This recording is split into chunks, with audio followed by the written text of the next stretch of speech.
Sejam bem-vindos ao canal Livre desta tarde. Nós vamos discutir hoje aqui, com a sua participação em casa, na rua, otimismo e pessimismo.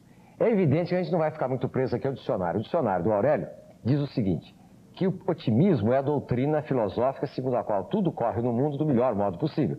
Tudo vai bem. Atitude em face dos problemas humanos ou sociais que consiste em considerá-los passíveis de uma solução global positiva, do que resulta em gerar uma posição ativa e confiante.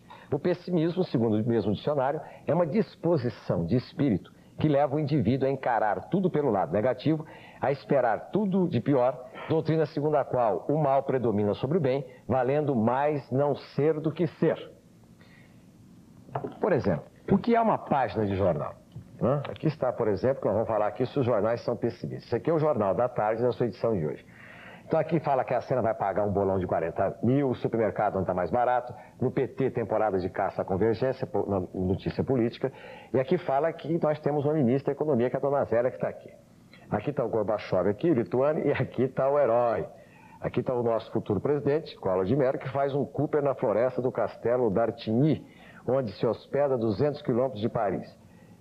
Ele sai lá do d'Artigny, que deve ter um oxigênio maravilhoso, para a poluição do Brasil. Aliás, nós tivemos um programa aqui essa semana em que um técnico dizia o seguinte, que correr, fazer Cooper aí com esse monóxido de carbono, isso é pior do que o negócio do cara que vai no Ibirapuera, os negros aí de mulher de 29, 30, que começa a aparecer a coisa, a mulher vai lá de manhã, diz que homens de 39, 40, começam a entrar na fase de mudança, aí resolve correr lá no Ibirapuera, né?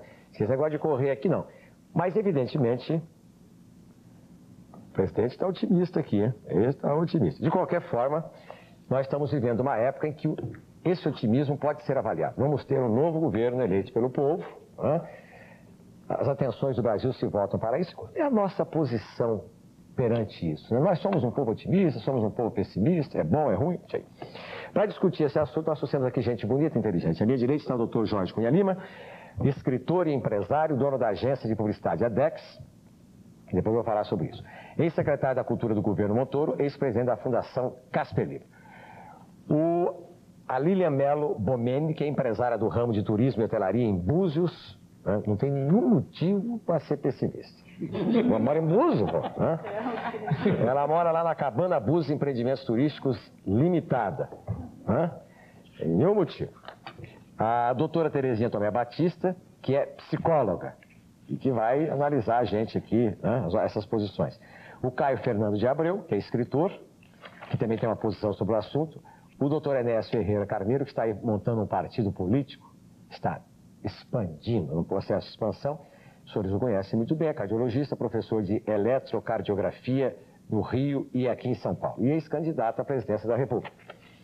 E a Virgínia Novick, que é modelo, e que faz um grande sucesso aí na televisão, fazendo os anúncios, uma campanha, uma sequência com estilo todo próprio das lojas Marisa do meu amigo Bernardo. Pois bem, isso colocado, o doutor Jorge Cunha Lima diz que ele é otimista. Ele diz assim, eu sou otimista porque a vida é... Não fica nem mil, o Jorge é muito mais bonito que eu. Sou otimista porque a vida é ótima, a situação econômica ruim do país pode ser atribuída a pessimistas que especulam e ganham dinheiro com isso. Agora vamos ver aqui a minha amiga Lília, lá de Búzios.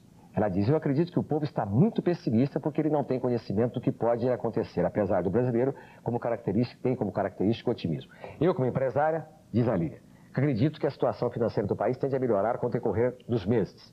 A nossa psicóloga, Terezinha, diz assim, defino tanto o pessimismo como o otimismo, condições internas das pessoas que as levam a destacar, na realidade, alguns dados positivos e animadores ou dados negativos e desanimadores no caso do pessimismo. O Caio, escritor, diz assim, otimismo para mim é uma questão de fé dentro da gente e o pessimismo é a falta de acreditar em alguma coisa. O Enéas, o doutor Enéas, diz assim, eu sou otimista, acredito no homem, no fundo de cada ser humano existe a verdade, é só uma questão de fazê-la vir à tona. A Virgínia diz, nós somos o que pensamos. Se você pensa positivo, as coisas boas acontecem. A Marta já está, a minha, esperando lá? Tá bom. Então, esta é uma posição rápida, bem curtinha, bem condensadinha de cada um aqui, porque partir para analisar o problema lá, dos outros aspectos do problema. Por exemplo, os brasileiros são otimistas ou pessimistas? Uma questão que nós vamos levantar aqui. A família, segundo uma pesquisa que foi feita agora, tem uma imagem negativa para os brasileiros. Por que isso? A família nossa aqui. O jornal pode ser considerado um veículo pessimista. Tem gente que diz que lê jornal. Eu conheci uma pessoa em São Paulo, não vou falar porque eu quero falar pouco hoje. O sujeito aqui em São Paulo começou a ficar rico o dia que ele fez o seguinte. Ele falou, eu vou só especular aonde o governo fizer melhoria. Então ele ficava de olho na prefeitura do governo. Abriu uma estrada ali, ele ia comprava um terreno, fazia um loteamentozinho e não lia jornal. Ficou rico. Diz que o jornal atrapalhava, não sei. Não estou dizendo que a pessoa não deva ler jornal. Eu acho que o jornal é um instrumento de urbanização, de civilidade. Mas não, vamos discutir isso aqui. Religião. A religião é pessimista ou otimista? A religião católica, cristã, espírita. Os jovens são otimistas por natureza? A gente é otimista quando é jovem? São alguns dos temas que nós vamos discutir aqui. A minha musa vespertina, Marta Morozinho, queimada de sol, faceira e redonda, está com o povo na rua. Você é otimista ou pessimista, Martinha? Otimista, Ney. E olha só, que dia que a gente tem hoje para esse programa. 32 graus aqui no centro da cidade e as pessoas alegres, sorridentes, até todo mundo animado porque o prêmio da Loto está acumulado, todo mundo já apostou, já comprou bilhete, o senhor já apostou? Tranquilo, e pretendo ganhar. Ganhando ou não ganhando, sou sempre otimista. Vou um dia beliscar para viver na vida melhor, né? É, né? E você é otimista? Eu não sou otimista. Não, todo mundo falando que jovem é otimista. Não, eu não sou otimista pela seguinte questão. Eu tenho 15 anos, certo? Politicamente eu não sou otimista. Eu não sei quando que... Eu não tenho ideia quando que o Brasil vai melhorar, entendeu? Eu não sei, eu não levo fé, não boto fé. E no amor, assim, quando você paquera, pelo menos você é otimista que a garota vai dar bola? Aí em certos casos sim, em outros casos não. E você é otimista? Sou otimista. Acha que o povo brasileiro é otimista? É, a maioria são, né? E você também é otimista? Eu sou sim, sempre fui, sempre você. E o meu maior otimismo nos últimos tempos é o novo governo aí, tô botando uma fé nele, ele vai mudar muita coisa. Na circunstância que o nosso país se encontra, todo mundo tá proibido de ser pessimista, tem que ser otimista com ele vai mudar muita coisa. Tá tudo errado, vai melhorar, eu tenho certeza. Nossa, que legal. Vamos voltar pro estúdio, Ney? Gostei muito das entrevistas, esse menino de 15 anos está se envolvido fisicamente e politicamente, tá bom. Agora, tem uma coisa curiosa aqui. A última entrevista que você fez aí cabe exatamente dentro de uma pesquisa que eu tenho aqui. Apesar de estarmos atravessando um momento de crise atualmente no Brasil, o povo brasileiro demonstra otimismo e esperança sempre que se fala em mudanças. Então, está batendo aqui. A partir desse instante, eu silencio e vou aprender com os senhores, senhoras e senhoritas. Eu vou começar aqui com o Jorge, e todo mundo pode apartear o Jorge a hora que quiser, tá vendo? E a pergunta básica é a seguinte: os brasileiros, historicamente, culturalmente, como dizem os economistas, estruturalmente, conjunturalmente, os brasileiros são otimistas ou pessimistas? Eu acho que o brasileiro é delirantemente otimista, porque aguentar o foguete que o brasileiro aguenta e renovar as esperanças toda vez que a conjuntura possibilita. Você passa uma tremenda de uma ditadura, uma tremenda de uma dificuldade, vem uma campanha das diretas, o povo se engaja com um otimismo fantástico.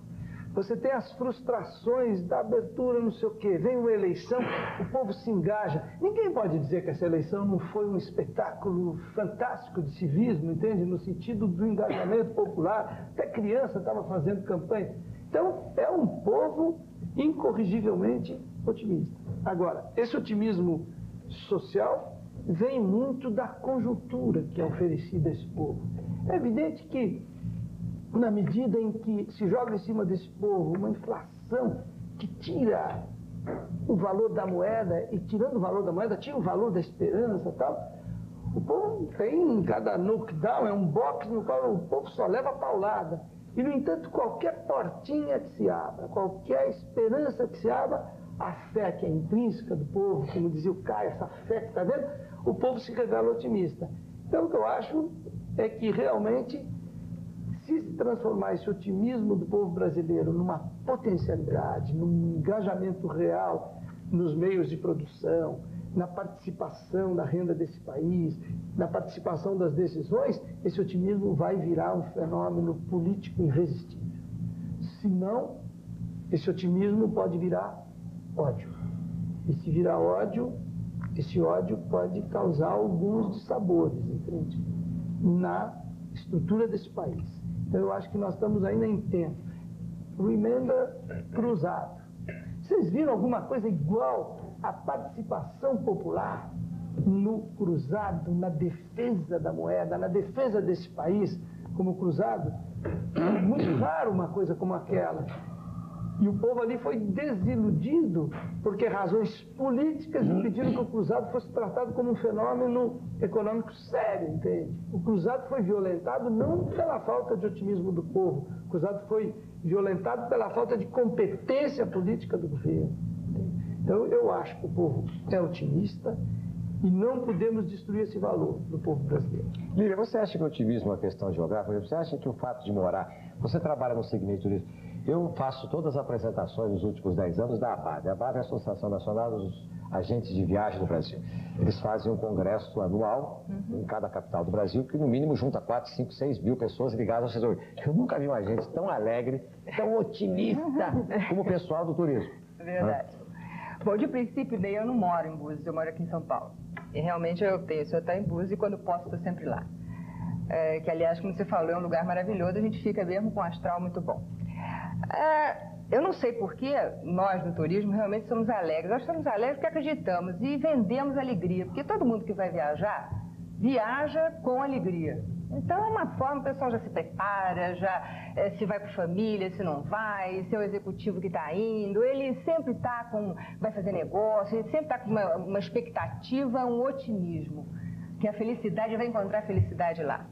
Então eu acho que é isso aí que gera na gente, apesar de ser difícil, porque nós vivemos duramente com a concorrência, com uma série de coisas, mas eu acredito realmente que é uma forma, eu acho que é isso que dá essa alegria pra gente, é vender justamente a felicidade, o otimismo e a esperança. Isso, eles não têm queixa, porque eu tenho informações que não tem mais avião para o exterior, passagens de aviões até o mês de março. Tá? Isso aí é um segmento da sociedade rica, que ganha na especulação ou não. Mas eu tenho informação também que no Nordeste para cá não tem mais passagem nos próximos 2, 3 meses. Né? Verdade. De qualquer forma, as pessoas, os mais variados segmentos, mas isso aí não é um dado para a gente dizer assim, porque está todo mundo viajando, está tudo bem, porque não está todo mundo viajando também, né? Deve estar bem para quem está viajando. Doutor Enéas, esse negócio de otimismo e pessimismo, isso afeta o coração do homem? Veja. Então vamos fazer o seguinte, vamos relaxar agora, tomar uma água, nós voltamos daqui a pouco em close com o Dr. Enéas. Nós estamos conversando sobre pessimismo e otimismo e sobre o povo brasileiro. Os brasileiros são otimistas ou pessimistas? A palavra estava com o Dr. Enéas.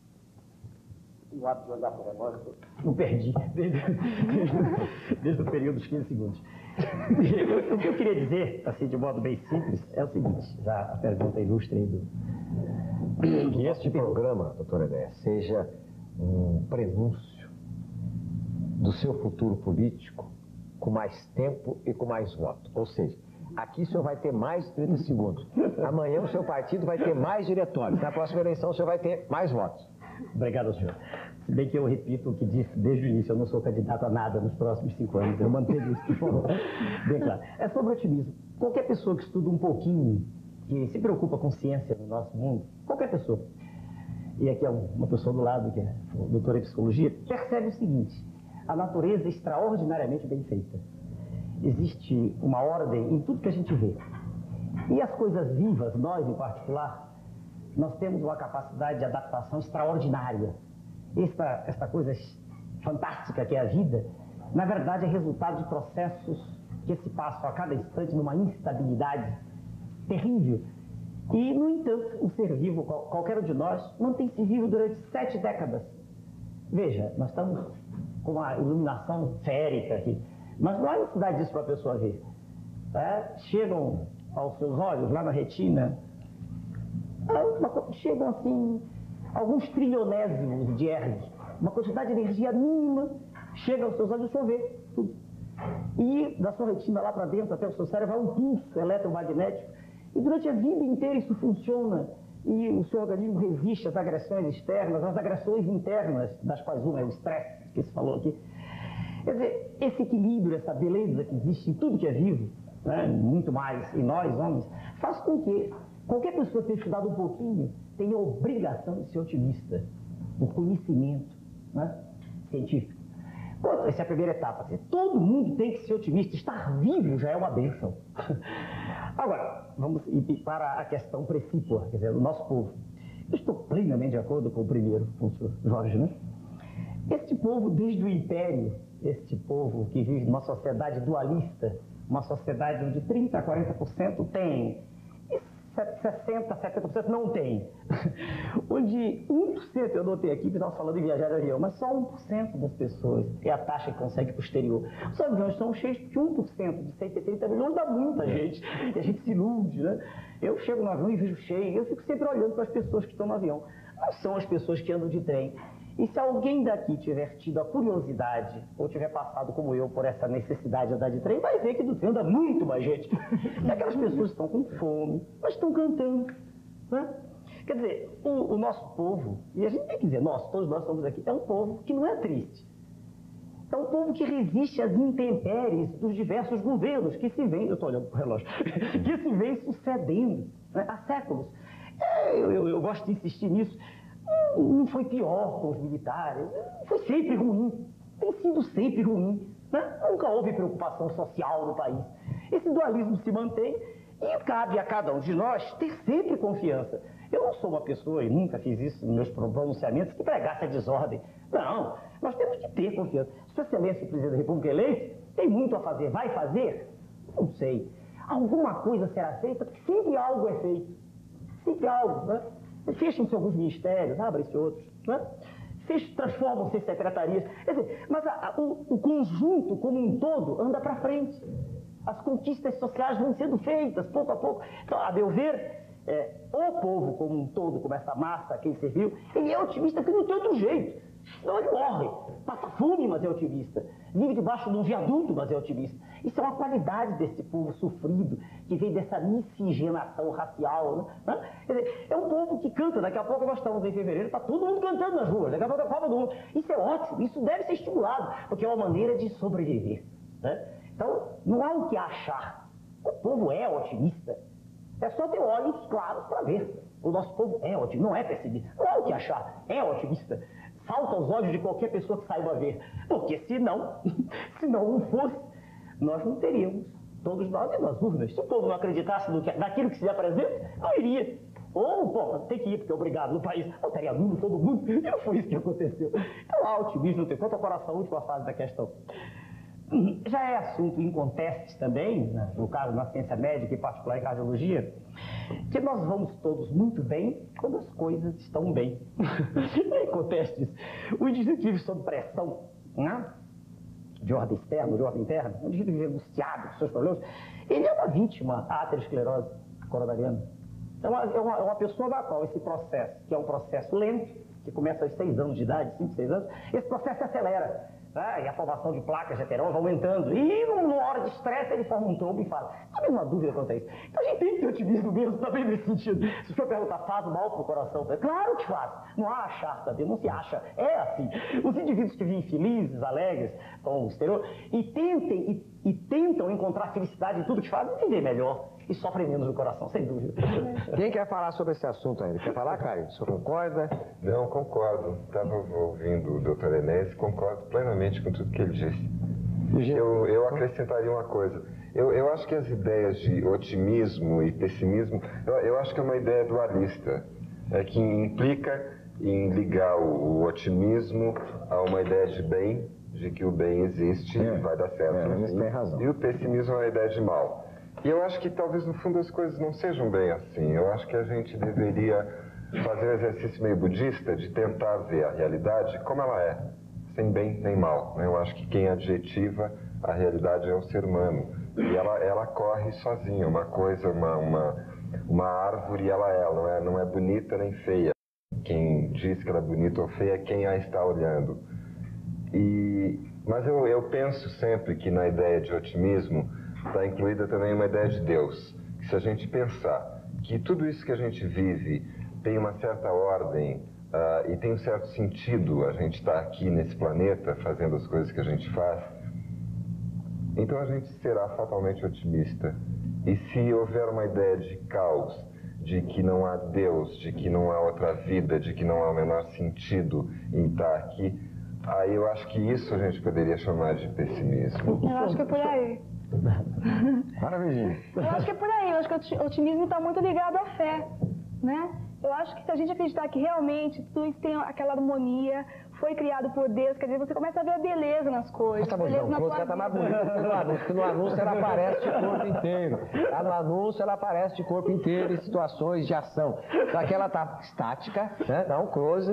Né? Então eu acho que é isso. Eu acho que a crença, a fé, eu acho que põe a gente pra frente.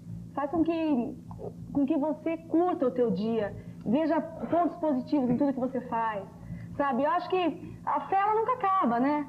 Por isso que é incrível. Eu acho que a pessoa otimista, como a Enéas disse, vive melhor, claro. Porque já pensou que vai dar certo, o otimista já é um vitorioso. Pensou que vai dar certo, já se posiciona diferente, o olhar dele é diferente, já fala diferente, já está mais relaxado, já não vai ter tanto problema de saúde. Então eu acho que é por aí, vive melhor mesmo. Experiência própria. Uma parte, posso? É rapidinho. É sobre a questão apresentada pelo senhor, e pela jovem, pela senhorita Virgínia. Só para defender as pessoas que não têm fé, só para defendê-las. Só um instantinho. Sem dúvida, o religioso põe a sua convicção em um mundo extraterreno, né? De modo transcendente, sem dúvida. E encontra uma razão de ser última para tudo.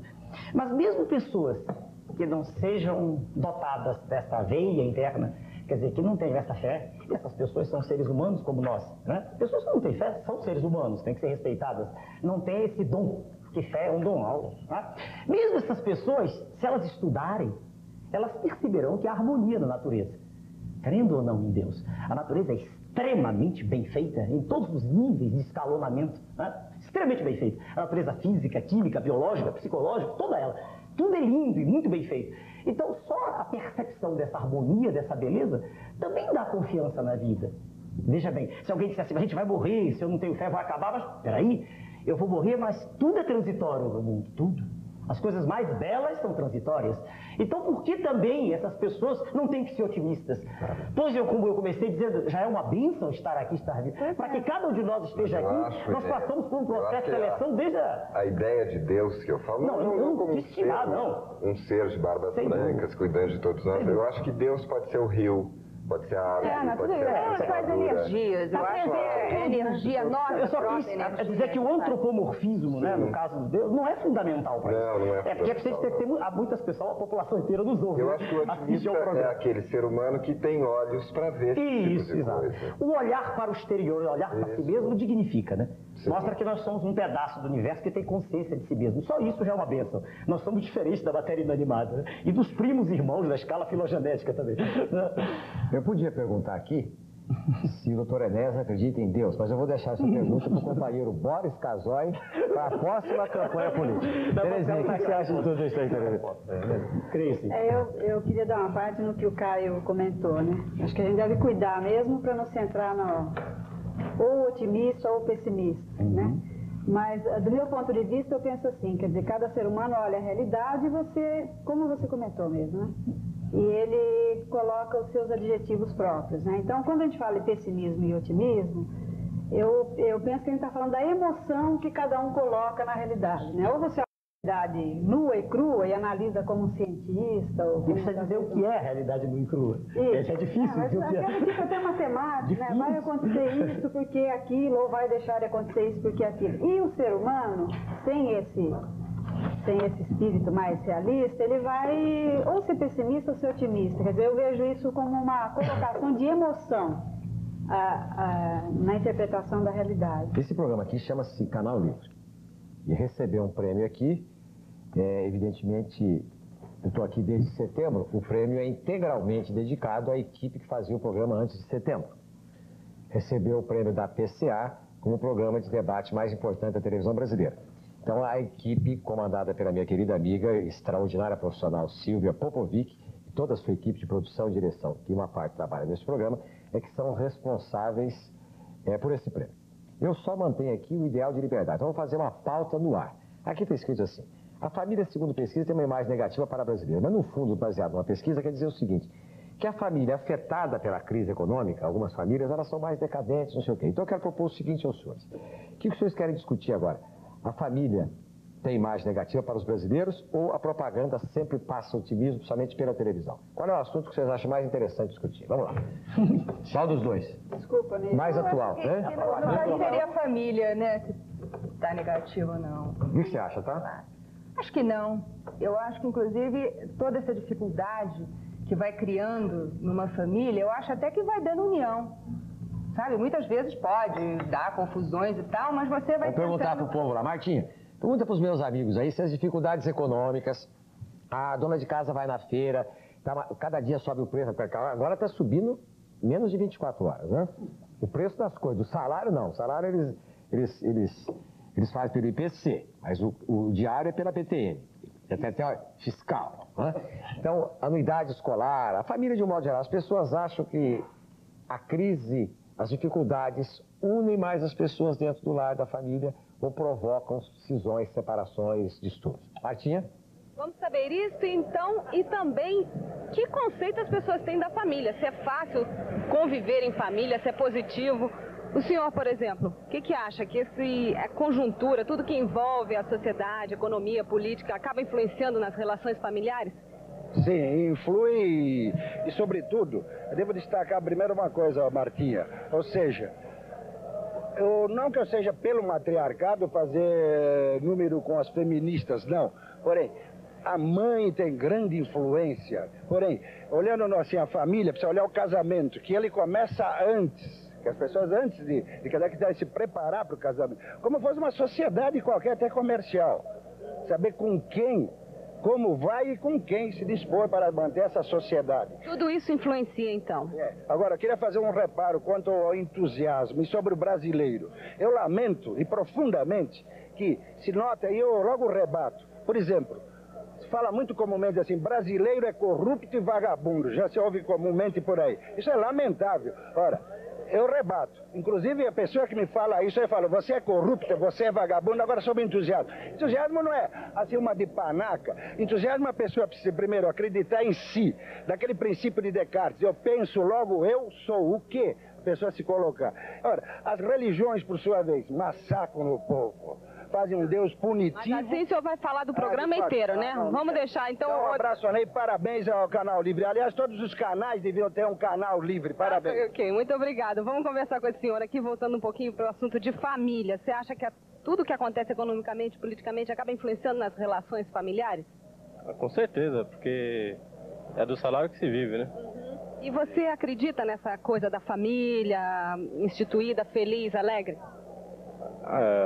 Para alguns sim, né? Para quem tem esse privilégio de ter tudo nas mãos para ser feliz alegre, mas infelizmente a maioria vive um pouco deprimida. A senhora acha também que é muito difícil assim a pessoa ser otimista dentro de uma família, ser feliz?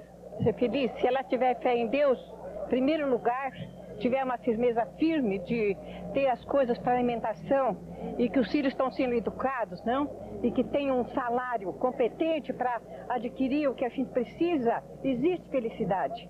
Eu acho que a primeira coisa é isso, mas primeiro em cima. Primeiro tem que ter uma coisa. E ter amor ao próximo, né? Tá ok, muito obrigada então. Ney. Perfeito, Martina. Vamos voltar com a família, com a televisão. Aí a dona Virgínia vai falar que ela é uma agente do otimismo, né? Uma agente ativa do otimismo. Vamos voltar no próximo bloco.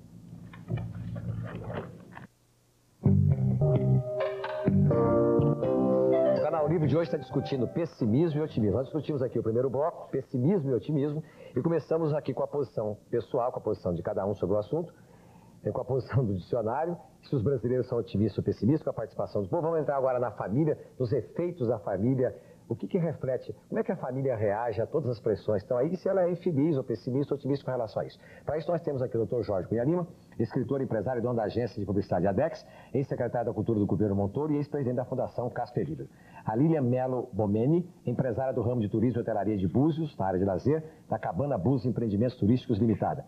A doutora Terezinha Tomé Batista, que é psicóloga, o Caio Fernando de Abreu, escritor, doutor Enéas Ferreira Carneiro, cardiologista, professor de eletrocardiografia do Rio e São Paulo e ex-candidato à presidência da República.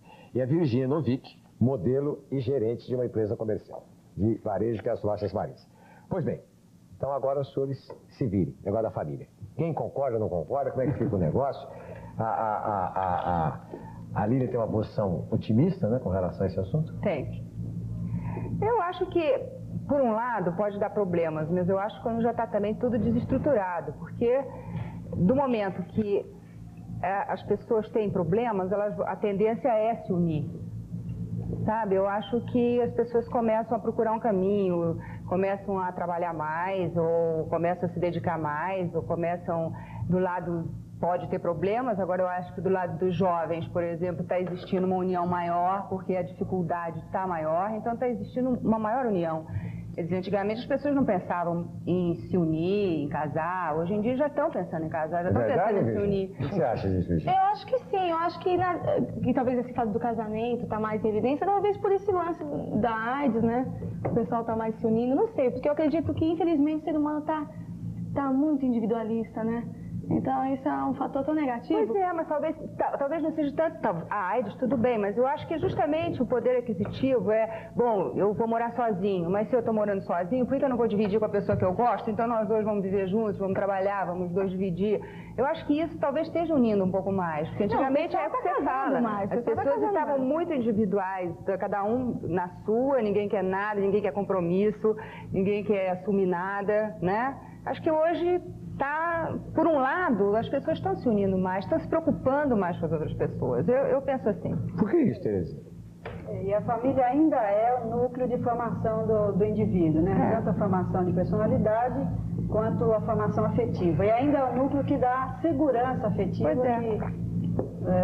até nessa situação que a gente está discutindo de insegurança geral, isso é muito importante, né? Eu não concordo com isso que é dito na pesquisa, pelo menos me baseando na minha experiência pessoal e profissional. A minha impressão é que essa questão familiar está sendo mais valorizada. Eu interpreto um pouco até pela questão da dificuldade geral em que a gente se encontra, acho que não só no Brasil, né, no mundo, muita dificuldade do relacionamento interpessoal. Acho que a família ainda favorece, ainda assegura o indivíduo de coisas que ele não encontra fora. Então a impressão que eu tenho é que está se voltando mesmo para a família. Não há dúvida, né? Não há dúvida que a família é núcleo fundamental. Não há dúvida quanto a isso. Agora, sobre a questão econômica, a gente precisa ter cuidado, mais uma vez. Porque quando uma pessoa recebe um estipêndio mensal, uma remuneração, eu tinha conversado isso antes com a doutora, que é insuficiente para as suas necessidades básicas, quer dizer, para aquilo a que, né? Qualquer ser humano está voltado, no mínimo, que é alimentar-se, morar. Quando essas necessidades fundamentais não estão sendo mais satisfeitas, começa a haver uma deterioração no relacionamento. Imagine um chefe de família que chega em casa, isso é a regra agora, e ele traz o salário e 3, 4, 5 dias depois o dinheiro se esvai, evaneceu-se como a pomada da pele. Isso cria mal-estar. Porque a esposa vira para ele e diz assim, escuta, o que é que eu faço? E se ela trabalha em sono e os meninos se irritam? Então a gente não pode fugir disso, de forma nenhuma. Esse é o ponto, a meu ver, nevrálgico.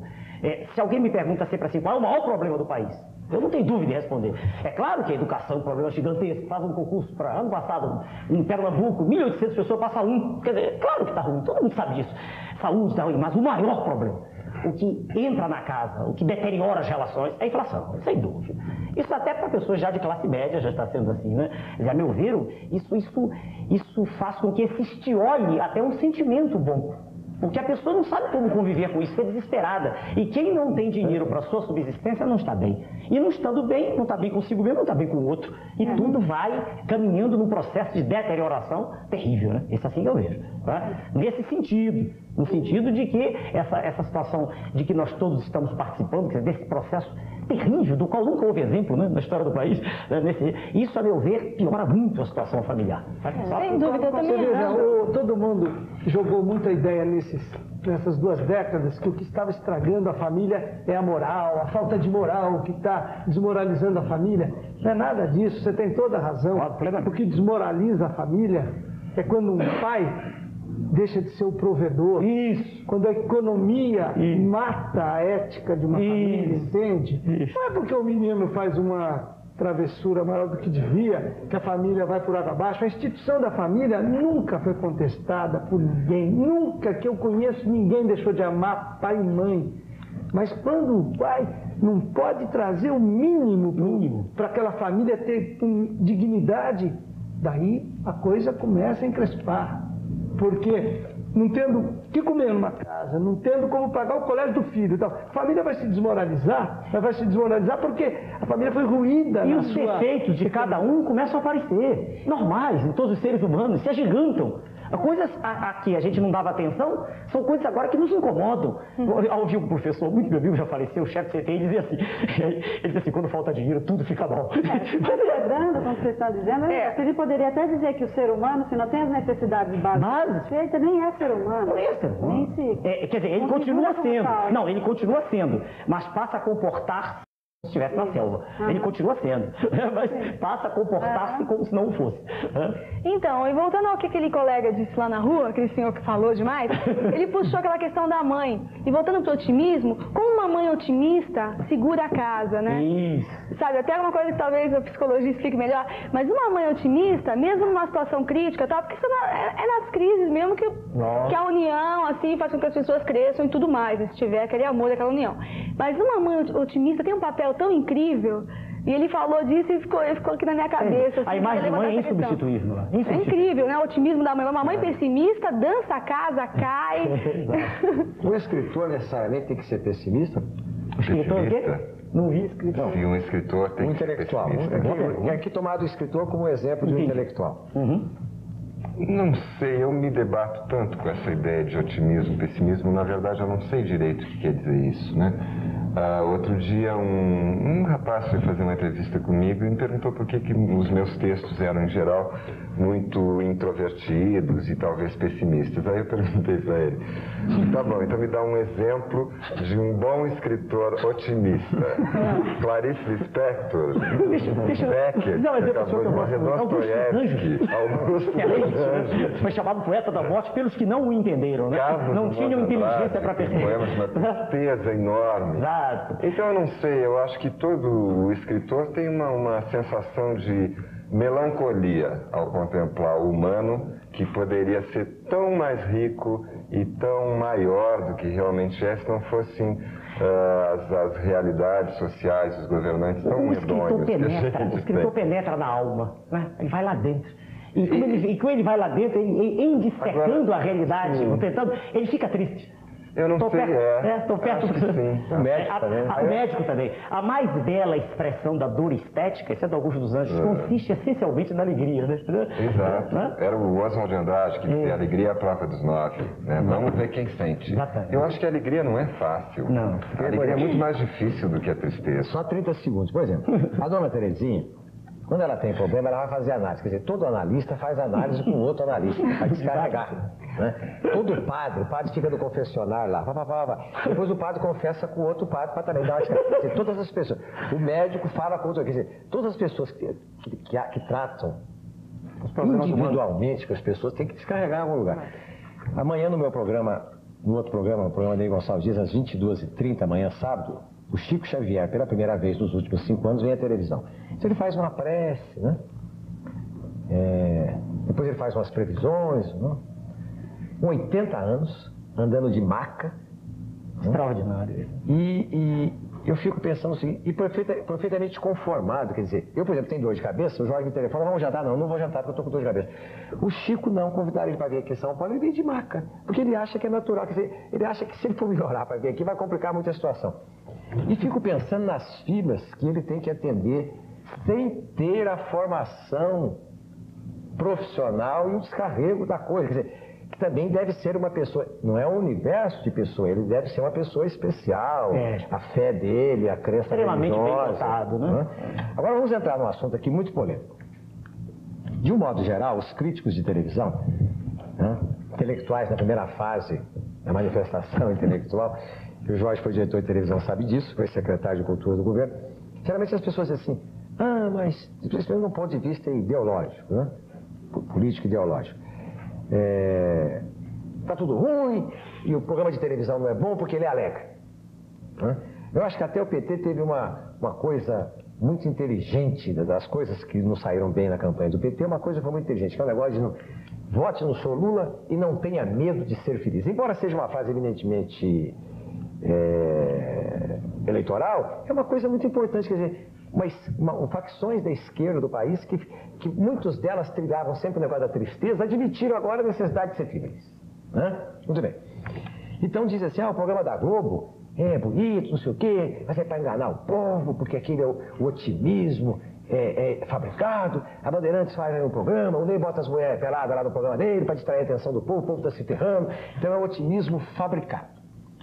A dona Virgínia chega com gás todo, com muito talento no seu anúncio, e levanta todo mundo, quer dizer, isso é uma coisa que está sendo imposto para o povo, que vivendo, enfim. Então eu vou perguntar para o povo lá embaixo o seguinte, Martinha, a propaganda, ela sempre é voltada para o otimismo, principalmente a televisão, o que eles acham? Então vamos lá, vamos saber também se eles estão vendo televisão, que assim é uma boa.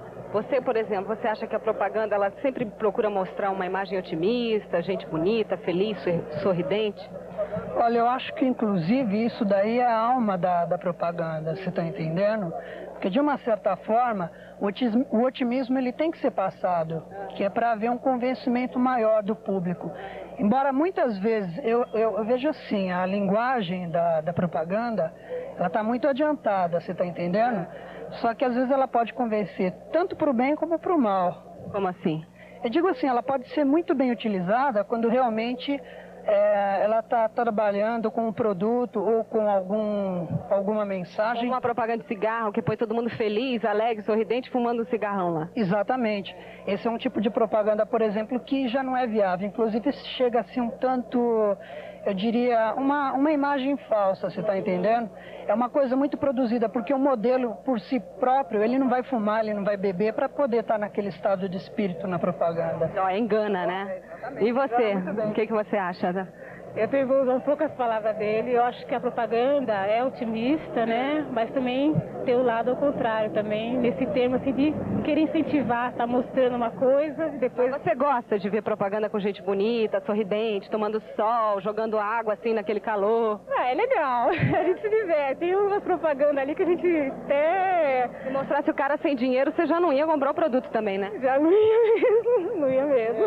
Agora eu vou te dar um exemplo, Ney, de otimismo, sabe? De o que é otimismo? O que é uma pessoa otimista e convicta? O Geraldo, ele tem 36 anos, ele era piloto de teste de carro e há 5 anos ele sofreu um acidente, não num teste de carro, mas numa moto. Ele estava andando numa moto e bateu num carro que estava parado.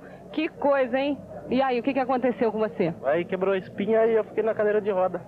Depois o médico virou pra você, por que você tá rindo? Eu tô rindo junto com você, mas eu não sei por que você tá rindo. Muita gente acha assim, nossa, que horror, acabou a vida dele, agora ele tá numa cadeira de rodas. Acabou nada, começou agora. Eu vivi uma vida, agora tô na outra. Mas tá bem, não tenho queixa de nada. Mesmo quando o médico te deu notícia, você sempre foi otimista, falou, não, olha, começou outra fase. Começou outra vida, ele falou pra mim. Agora é outra pessoa, e eu tô nessa outra pessoa. Tá você acha que otimismo a pessoa aprende ou você já, desde que nasceu, você já foi assim, já teve uma visão otimista das coisas? Eu acho que aprende, né? Cada fato você vai aprendendo as coisas. Eu aprendi e tô aqui. É joia, Geraldo. Muito obrigado. Ney? Muito bom. É por isso que eu falei o negócio do Chico Xavier aqui, que é exatamente esse o exemplo que eu queria dar, que eu não consegui lucidez para verbalizar. Quer dizer, o Chico está com 80 anos, veio carregado para São Paulo numa máquina, enfrentou aqui umas 10 horas de solenidade, né? Não se nega a receber 400, 500 pessoas que vão procurar, que chega lá, eu quero saber a mensagem. Quer dizer, todo mundo que procura o Chico Xavier, ninguém vai dar um chocolate para ele. Vai lá porque está desesperado, já foi tudo quanto é lugar. E ele é capaz de atender a pessoa mesmo com os seus problemas. Quer dizer, ele não consegue andar direito, não consegue andar. Tem problema de coração, tem problema de vista, tem problema de tudo. O Chico Xavier tem problema de tudo. Mas ele consegue ser feliz. Eu não consigo ser feliz com dor de cabeça. Evidentemente, eu sou bem medíocre. Mas eu quero dizer que existem pessoas que têm essa faculdade, como esse senhor piloto. Quer dizer, o sujeito tem problema, o sujeito tem que lutar, mas ele é otimista, ele luta, como você está dizendo aqui, rápido. Você falou para mim? Estou falando que eu estive no Baixo Amazonas, em Alenquer, numa cidade... E nessa época a cidade estava toda alagada, porque lá normalmente eles ficam 6 meses alagados e 6 meses na seca. E eu tive a oportunidade de andar no barco por lá e tal, e quando eu chegava, aquelas casas todas alagadas e as famílias todas muito felizes, não tinham nada, mas não tinham o que oferecer para mim. Vem tomar um cafezinho, faço questão. Eu sabia que aquele café ia fazer falta, mas também se eu não tomasse, eu ia fazer uma desfeita. E todos alegres, não, a casa do outro alagou, vem para mim, e aquela felicidade toda.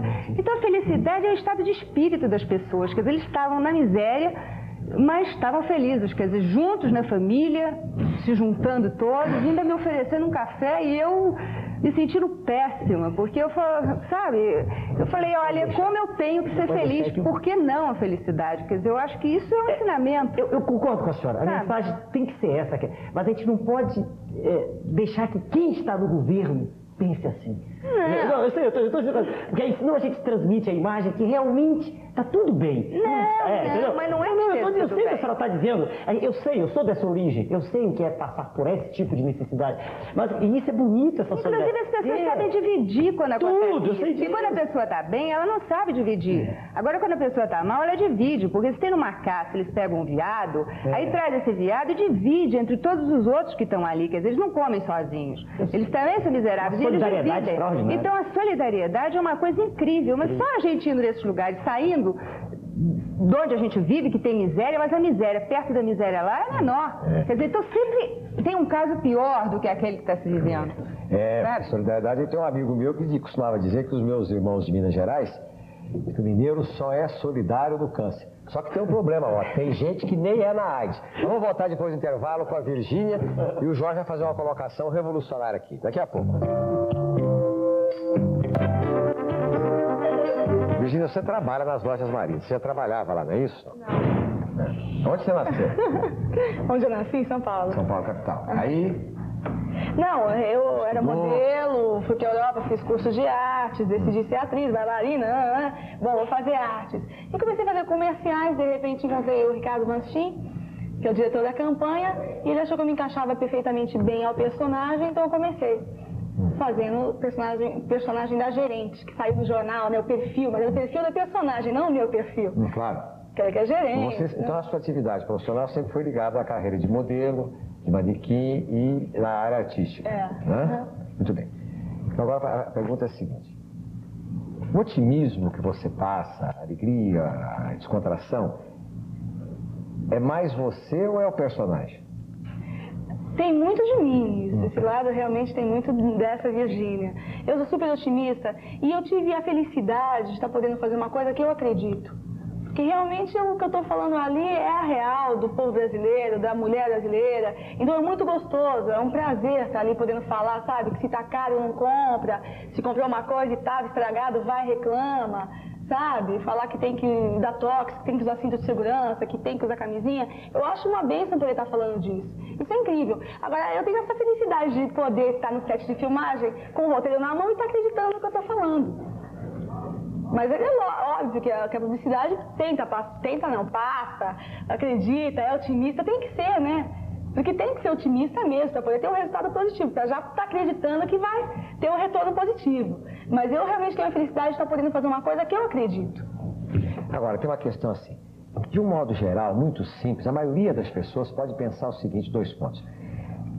O poder, as elites governantes, as pessoas mais ricas, os poderosos, eles têm interesse em financiar o otimismo na televisão, no rádio, nos jornais, nas revistas, porque manter o status quo, a gente não tem que fazer reforma nenhuma e a coisa fica por aí. Agora eu pergunto o seguinte, isso é verdade? E pergunto o seguinte, e o pessimismo também pode ser manipulado? Como é que funciona isso? Vamos começar com o Dr. Jorge. Você veja o seguinte, quem é otimista autêntico é aquele cara que está lá no viaduto e que respondeu para a Martina. Quem é generoso autêntico é aquele cidadão que você falou que divide a carne, divide o café no infortúnio. É evidente que a publicidade tem que usar o otimismo, tudo isso como um fator de mercado, de estímulo ao consumo, tudo isso está correto do ponto de vista técnico. Agora, do ponto de vista político, acho que nós temos que fazer desse programa, que é para isso, fazer uma denúncia. O pessimismo é usado no Brasil como especulação. Você vende mais jornal, você aumenta o preço de dólar, você faz tudo isso. Às vezes conscientemente, às vezes inconscientemente. Então o pessimismo acaba sendo um instrumento do enriquecimento de especulação. Entende? Tem momentos que você fica perplexo, quer dizer, o jornal dá uma notícia não muito garantida, no dia seguinte o cimento passa de 70 cruzados para 138 em um dia. De repente vai o chefe da Casa Civil na televisão eu não sei se vocês lembram, no dia 23 de dezembro, na véspera de Natal, e diz: o governo perdeu todos os instrumentos de controle da inflação. O governo não vai mais controlar a inflação nesse país, não tem jeito. Pois bem, meus companheiros, na terça-feira, quando abriu o mercado, o dólar deu uma explodida de 14%, ficou 130% ou 140% acima do oficial. Acho que essas coisas têm que acabar. Não se pode. Ou se você faz por ingenuidade, quem é ingênuo não pode ter cargo público. Se você não faz por ingenuidade, você não pode fazer. Você não pode dizer que um presidente que está fazendo ainda Cooper na Europa vai congelar os preços, porque ele não falou isso. O presidente não falou que vai congelar os preços. O Collor de Mello não falou esse assunto. Então você não pode dizer que ele falou isso e de repente tudo subir de preço. Então essa construção do caos é muito favorecedora dos ricos. Porque numa enchente, o pobre sai nadando e o rico sai de lancha. Entende? Enchente é ruim para pobre que vai nadando, vai no barquinho e tal. Agora, o rico sai de lancha, sai de helicóptero da enchente, entende? Então, temos que tomar muito cuidado e não fazer do pessimismo ou do caos um instrumento da especulação. É isso que eu queria pôr aqui pra gente. Quem quer falar alguma coisa sobre isso? Eu concordo plenamente com o que o Jorge disse e eu acrescentaria uma coisa. Eu acho que a mídia, às vezes, é muito perigosa, porque eu me lembro fico pensando no resultado da eleição, né? Então, eu acho que o povo brasileiro está acostumado a digerir uma imagem física que não corresponde a ele mesmo. Por exemplo, as revistas, eu sou jornalista também, já trabalhei em vários jornais e revistas. Revistas de grande circulação, não vou citar nomes, não publicam fotos de pessoas feias, de pessoas sem dentes. A revista mais conhecida do Brasil não faz isso. Na televisão, na rede de televisão mais conhecida do Brasil, também raramente aparecem nas novelas e tal, pessoas feias. Então, o povo brasileiro, eu acho que tem uma imagem de si mesmo envergonhada, que não corresponde à realidade. E isso é muito mal. Como resultado disso, na eleição, eu esperei 30 anos para votar, nunca tinha votado, e sou obrigado a engolir um canastrão. Assim, um canastrão tipo Tarcísio Meira fazendo papel de pistoleiro. Eu acho isso um absurdo. E isso, para mim, é consequência da manipulação que a mídia faz no inconsciente coletivo brasileiro, que não gosta da sua própria imagem. Então, o brasileiro rejeitou uma figura como o Lula. Eu não sou petista, não sou lulista, sou gaúcho, brisolista total. Mas eu acho que o brasileiro rejeitou o Lula, que era a pessoa que mais se aproximava dele fisicamente, pela origem humilde, por toda a história de luta dele, e deu nisso. Quer dizer, o cara agora é eleito, não gosto nem de dizer o nome dele, e vai comer em Paris, vai em Brasília, não sei o quê, vai se hospedar em Castelo, vai fazer Cooper. E eu acho que o brasileiro, no fundo, o brasileiro médio-baixo, fica achando isso bárbaro, porque mantém aquela imagem de príncipe, o poderoso, que não está sabendo dos problemas reais do país. A questão é extremamente complexa. Inclusive, eu não fico muito à vontade porque eu participei do processo, não como cidadão comum, mas estando lá dentro. Né? O senhor está bem a par de tudo, todos estão. É difícil. Eu tenho muita dificuldade de manifestar sobre isso, porque a conversa muda um pouco de fulcro, né? Então eu vou fazer o seguinte, eu vou colocar uma outra questão aqui agora. Não é meio perigoso os senhores estarem aqui o tempo todo e o povo lá na rua admitindo que nós somos estruturalmente, necessariamente otimistas e que para nós... E não é um pouco perigoso também isso, o cara sentar lá no Palácio do Bandeirante aqui do lado, a prefeita sentar na cadeira dela e o outro sentar em Brasília e dizer assim, ah, mas eles são otimistas, deixa o pau comer, deixa a coisa contar. Plenamente de acordo com a pergunta. Posso responder? Quando o senhor, através da sua assessoria, fez o convite, eu pensei muito nisso. E falei com uma assessora sua sobre se eu podia transmitir exatamente o que eu penso. Ela disse, não, o senhor está à vontade. Eu entendo o otimismo no sentido de cada um, quer dizer, cada um de nós, foi como eu comecei, foi a postulação minha inicial, cada um de nós, cada indivíduo como cidadão, tentar cumprir o seu dever de modo absolutamente independente do governo. A meu ver, como cidadão que sempre fui, o povo sobrevive ao governo. né? Para ser bem claro, contundente, nós não temos, há muito tempo, uma estrutura político-administrativa preocupada com o povo. Não, não, não. Nós temos um grupo de indivíduos, né, ligados em um processo que já é anacrônico e que insistem em dizer que isso é política, indivíduos extremamente mal dotados pela natureza e mal preparados, né? E o povo ouve como se... Eu de vez em quando vi isso, quando me lancei de processo. E, aliás, um cidadão que é médico, de Mato Grosso do Sul, disse há pouco dias: o senhor é professor de cardiologia, o senhor é homem sério, não se meta nisso. Meu Deus! Então política tem que ser para quem é analfabeto? Tem que ser para quem vive hipócritamente, apertando a mão dos outros? Eu não penso assim. Veja bem.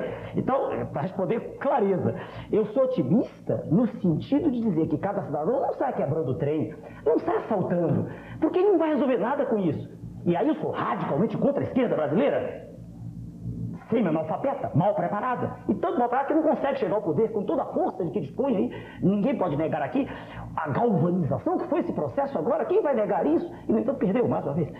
Mas, a meu ver, não é quebrando. Vamos nos lembrar do que houve nos últimos tempos, no Rio de Janeiro, todo mundo sabe. Quebraram-se, eu não me lembro o número exato, mas quebraram-se alguns ônibus. O senhor jornalista está com o meu nome, não lembra daquilo. Queimaram-se ônibus. Isso é uma demonstração de desespero do povo. Por outro lado, esse vandalismo não leva a nada, não constrói nada. Assaltar uma fábrica, assaltar um banco, eu entendo até que o Chico faça por desespero, mas eu não aceito e nunca aceitarei que nenhum partido político possa estar de acordo com isso. Eu não aceito isso. Eu sou um pregador da ordem, da disciplina, do respeito. Essa é a minha tese. Se o senhor disser, está certo que está aí, não. Eu sou, e sempre disse, Deus pronunciar agora, eu falei que ia ficar sério de novo. Nós estávamos falando de coisas amenas. Eu sou radicalmente contra esse modelo, um modelo que faz com que o que não presta do indivíduo venha à tona, né? E o que há de bom fique lá dentro. E agora a senhora é psicóloga, vamos juntos. O ser humano é uma mistura de anjo e demônio. O ser humano não é essencialmente bom nem essencialmente mal. É a educação que faz com que o que há de bom seja. E esse modelo que aí está, modelo político, de falsidade, de hipocrisia, de não compromisso com a verdade, modelo em que a gente vê Sua Excelência, com todo respeito, estou virando para a tela, Sua Excelência, o Presidente da República diz num debate: eu não tenho dinheiro, inclusive, para comprar aquele aparelho de som. E a pessoa volta. E para pagar essa viagem à Europa? E esse indivíduo logo, peraí, deixa eu terminar. Eu estou dizendo exatamente, esse indivíduo logo depois, eu não estou atacando Sua Excelência, eu estou dizendo que, infelizmente, Sua Excelência mentiu diante das câmeras, que não tem dinheiro para comprar, e depois gasta 300 mil dólares. Eu não estou dizendo que ele não deva gastar, ele pode gastar até $1 milhão. Que se eu tivesse $1 milhão, mas isso não é transmitir otimismo para ninguém. Não, isso é falso. Isso é falso. É mentira. Não estou defendendo o outro também, porque eu também não gosto do mesmo jeito. O senhor conhece minha posição? Eu fui claro, eu não gosto do modelo que está. Eu não gosto de desordem, nada disso. Eu não gosto de mentira, de cinismo. Eu digo o que eu penso. Agora, então, diante desse quadro, vamos então ser pessimistas? Dizer para o nosso cidadão humilde: não, o senhor chegue na sua casa, toque fogo na casa. Não! O senhor largue seu trabalho. Não! Chegue na mesma hora do seu trabalho, chegue no horário, seja rígido, cumpra a sua obrigação, seja qual for. Lute e acredite que virão dias melhores. Essa é a minha mensagem. Sempre é possível melhorar. Mas aí eu acho que a gente continua reduzido a um salve-se quem puder. Não. Na medida em que as elites governantes não fazem nada há muitos anos. Não. É um quando as pessoas, veja o senhor, quando as pessoas têm plena consciência, só a maneira do homem se salvar é conhecendo. Só o conhecimento liberta o homem, mais nada. Na medida que uma pessoa estuda e tem consciência do mundo que a cerca, do mundo externo e do mundo interno, na medida que a pessoa tem uma ideia do universo em que ela vive, dos seus direitos e deveres, ela começa a viver melhor, ela respeita melhor seus semelhantes, ela fará melhor o seu trabalho e ela começará a perceber que é possível mudar o mundo em que ela vive. Essa é a minha mensagem. Eu concordo plenamente com você, mas eu acho que o governo tem que dar condições a essas pessoas. Foi o que eu disse agora, a gente não pode, a gente tem que esperar, mas não será que se o governo não der condições, o povo é que tem que dar condições. Assim você sabe que outro dia que eu tô falando. Mas você veja, Enéas, outro dia eu tive com um cidadão que fez o roteiro do filme A Insustentável Leveza do Ser. E ele disse que teve com o Kundera há 6 meses atrás. E que o Kundera disse para ele o seguinte: olha, ô Carrière, vai levar 100 anos para mudar essa situação da Tchecoslováquia. Pois bem, o povo se uniu, quis mudar a situação. 6 meses depois, a previsão da insustentável leveza do ser era insustentável. O povo transformou pôs à sociedade. Então nós não podemos deixar só para que a decisão da nossa vida fique na mão dos governos. Você não acha que lá existe união? Você não acha que o nosso povo está precisando se unir? Claro. Você não acha que está todo mundo muito desunido? Claro. Eu acho que a questão aqui nosso tá certo, é um problema de governo, mas eu acho que é um problema do povo unido. Mas aí eu volto àquele ponto. Eu acho que é um povo hipnotizado por uma fatia da mídia e que não aceita a sua própria imagem. No momento em que ele não aceita a sua própria imagem, não pode se unir, porque ele despreza o que é ele mesmo. Não, vamos ver o negócio da gente, você colocou a mídia? Martinha, pergunte por gentileza aos nossos telespectadores que estão aí, nossos amigos, o seguinte: se existe algum veículo de propaganda que seja pessimista, se eles acham que pode existir. E se existir, qual deles é o pessimista? O jornal, a revista, o rádio, a televisão, o cinema, o outdoor? Se um veículo pode ser pessimista, e qual que eles acham que é o mais pessimista? Então vamos lá, com a sua perguntinha. Você acha que tem algum veículo de comunicação que seja pessimista? Tudo é uma questão de estratégia de marketing. Eles procuram, na medida do possível, levar otimismo para o público consumidor. Agora, em cada um reflete assim, dependendo da mensagem, otimismo ou negativismo. Você acha que o jornal ele noticia isento mais para o lado do otimismo ou mais para o lado do pessimismo? Bom, ele procura vender a matéria dele. Se a matéria negativa der dinheiro, ele explora a negativa. Igual um jornal que existe aqui na capital, que é de linha sensacionalista. E aquele que der uma matéria positiva, ele explora a parte positiva. O senhor concorda com ele? Eu concordo. Concordo sim. Nós vimos agora há poucos dias uma notícia. Ela é totalmente pessimista. Aliás, vem de encontro com aquilo que o povo brasileiro, ele pede que haja mais moralidade. É como esse juiz que ele diz claramente que permite que esses sequestradores do Diniz aí possam dar uma entrevista coletiva. Isso não existe na cabeça de ninguém. Isso, um brasileiro como eu, semi-analfabeto, que eu tenho só o curso primário, me dói profundamente. O brasileiro precisa se levantar e contra esse tipo de sensacionalismo. Tá, ok. Então, obrigado. E o senhor, concorda? Concorda não, porque você não estava ouvindo, né? Acha que tem algum meio de comunicação que seja pessimista? Não, o que eu considero é que, infelizmente, todo o meio de comunicação ele é condicionado a determinados fatores. E aí sim ele se transforma em otimista ou não otimista, segundo os interesses de quem o está patrocinando. Nós não temos uma informação isenta. Ok, muito obrigado. Ney? Olha aqui, o pessoal é isso aí que vai salvar o Brasil. O pessoal está se urbanizando e politizando. Na grande imprensa existe uma fórmula para dar notícia, nos grandes jornais, né? Os editores acreditam que desgraça vende. Então, quando nós lemos um jornal, acabamos com a sensação de baixo astral, pois tudo parece uma sucessão interminável de desgraças e mais notícias. Há alguns meses atrás, a revista Imprensa publicou um artigo sobre até que ponto essa ótica da imprensa não ajuda a criar um clima pessimista. A manchete, segundo o editor de um dos grandes jornais do Rio de Janeiro, há uma grande teimosia da imprensa em tratar a notícia pelo lado da desgraça. A manchete ressalta sempre o lado mais negativo, como por exemplo, o Boeing cai e mata 300 pessoas nas Filipinas. Para ele, a notícia poderia ser dada de outro jeito, exatamente para reverter essa expectativa de pessimismo. Boeing cai nas Filipinas, 12 pessoas se salvam. Agora eu coloco uma outra questão. No Brasil hoje, pode ser que seja uma crítica vulgar, mas as pessoas falam isso a todo momento. No Brasil hoje, se alguém quer aparecer na capa de revista, tem 3 alternativas. Ou a mulher é bonita, tem boas formas e aparece pelada em algumas delas, ou tem AIDS e está garantido todas as capas, ou muda de sexo e garante pelo menos 60% das capas. Isso é normal, isso é da natureza humana. Vamos discutir no próximo bloco.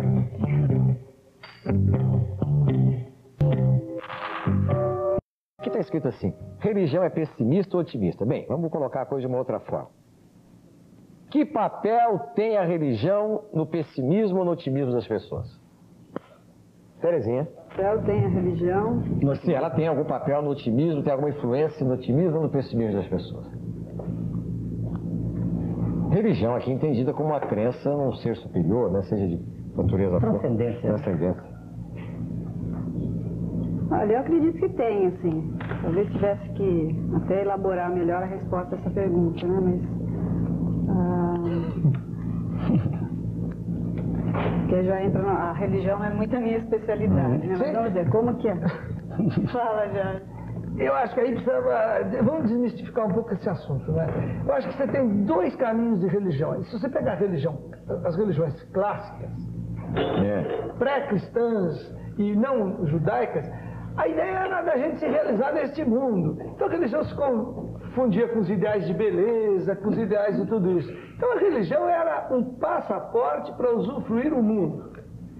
Depois veio o cristianismo, o judaísmo e tal, e a religião ficou um passaporte para você usufruir o outro mundo. Exatamente. E daí então é muito perigosa. Eu sou religioso, eu sou católico, mas eu acho que precisa tomar cuidado com essa coisa. Nós não podemos transferir o direito de felicidade do homem para o outro mundo. O direito de felicidade do homem tem que ser neste mundo. Aí eu acho que você pode falar de religião melhor do que eu. Quer dizer, tem que realizar a felicidade neste mundo. E Deus não vai ser tão injusto de querer que a gente passe uma vida de cachorro para ter um céu de anjo. Entende? Eu quero ter uma vida de anjo aqui, eu quero ter felicidade aqui dentro. Com todo respeito ao senhor, mas isso não é religião. Não é religião? Não é religião. Você vai querer uma ordem? Não. Eu brigo pela melhoria aqui, senão eu não tinha fundado um partido político, saí da minha vida, nunca fui político, fundei. Eu estou com o senhor, tem que melhorar aqui. Mas eu quero dizer que nós estamos falando de outra coisa. Nós estamos falando de bem-estar na Terra, no planeta. Religião é outra coisa.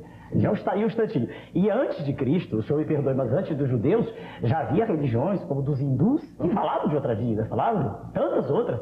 Quer dizer, esse estado de crença, de fé, é uma coisa tão sublime que quem não tem não deve falar disso, né? Agora, eu sou contra outra vida, não. Só para responder a pergunta do senhor, que o senhor disse, vou deixar que o senhor Boris Casoy pergunte, então vou aproveitar para responder de público. Eu creio em Deus.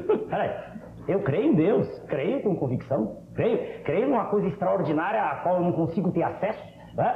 E que me espanta, creio. E digo assim, religião é um estado de alma do qual só pode falar quem tem esse êxtase.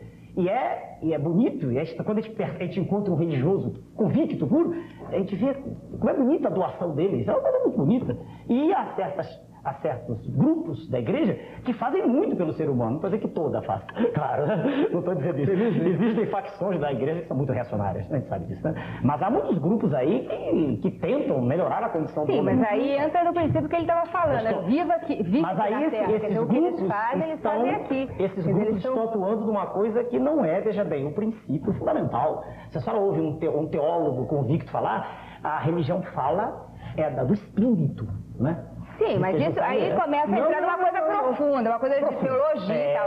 A religião realmente, pelo que eu entendi que ele estava colocando, é isso aí. Quer dizer, as pessoas que estão aqui, que estão ajudando o povo, que estão distribuindo favores, que estão dando felicidade, que estão vivendo aqui, estão trabalhando aqui, isso tudo é religião. Claro, você veio à Terra, quer dizer, quando Deus colocou o homem na Terra, ele colocou para ele ter a vida dele e trabalhar e viver a vida dele aqui do melhor possível, quer dizer, da forma... Para começar aqui, justamente, para que ele aqui se desenvolva e viva a vida dele, quer dizer, sempre na tentativa de melhorar, de melhorar. Existem teólogos convictos que falam que religião é o espírito, mas há teólogos convictos que falam que religião é os dois grupos. Não, a encarnação faz parte da teologia mais... Era bom que houvesse um teólogo na mesa. Olha, mas eu Posso aqui convidar o senhor. Realmente tem várias religiões. Por exemplo, tem a parte do hinduísmo que eles vêm e explicam lá no templo, parados, meditando. Quer dizer, é uma forma de vida, uma escolha de vida. Agora, dentro do outro tipo de religião do povo, enfim, da massa, eu acho que é isso aí, é por aí mesmo, como ele falou. Você tem que viver aqui, você tem que dar tudo de você tem que acertar aqui para que você depois seja cobrado lá. Por exemplo, a Bíblia diz assim, bem-aventurados os de espírito, porque deles será o reino dos céus. Bem-aventurados os que choram, porque serão consolados. Bem-aventurados os que sofrem, porque verão a Deus. Né? E depois tem aquela outra história lá. É mais fácil um camelo passar no fundo de uma agulha do que um rico entrar no reino dos céus. É evidente que a Bíblia não fala da agulha de costurar, de coser, né? Fala da agulha que era a passagem lá do camelo na porta da cidade lá, né?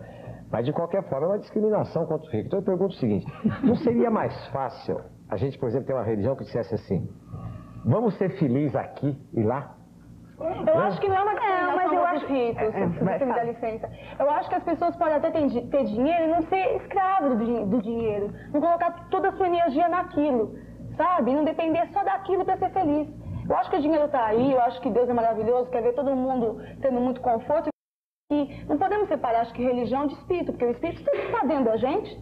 Eu acho que o corpo é o templo do espírito. Então o espírito já está aqui. Uma vez que a gente morre, começa-se uma vida espiritual, mas o espírito já está aqui. Por isso que as pessoas dizem, querem me levar espiritualmente. O espírito está dentro da gente. De repente uma sementinha que brotou e começa a crescer. Então é uma coisa mesmo de dentro para fora. Então não dá para separar, acho que isso. O espírito já está aqui dentro. A vida espiritual já começa aqui na Terra. E as boas novas, de uma vida boa, melhor, já começa aqui. Essa história de rico, eu interpreto dessa forma. Eu já interpreto talvez com uma chamada, assim, tipo, o rico, ele pode ajudar mais. Ele pode dar mais dele. Porque o rico, normalmente, quando ele vive na ostentação, ele vive bem, é difícil ele ver o que está lá embaixo. Ele pode se tornar egoísta. Então, ele vai se tornar isso, viver de tudo que ele tem, do melhor, e esquecer a parte que está por baixo dele.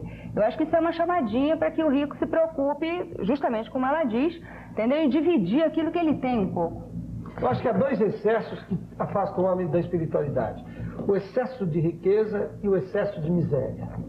É muito difícil no excesso de miséria você ter uma dimensão espiritual, como é muito difícil no excesso da abundância, entende?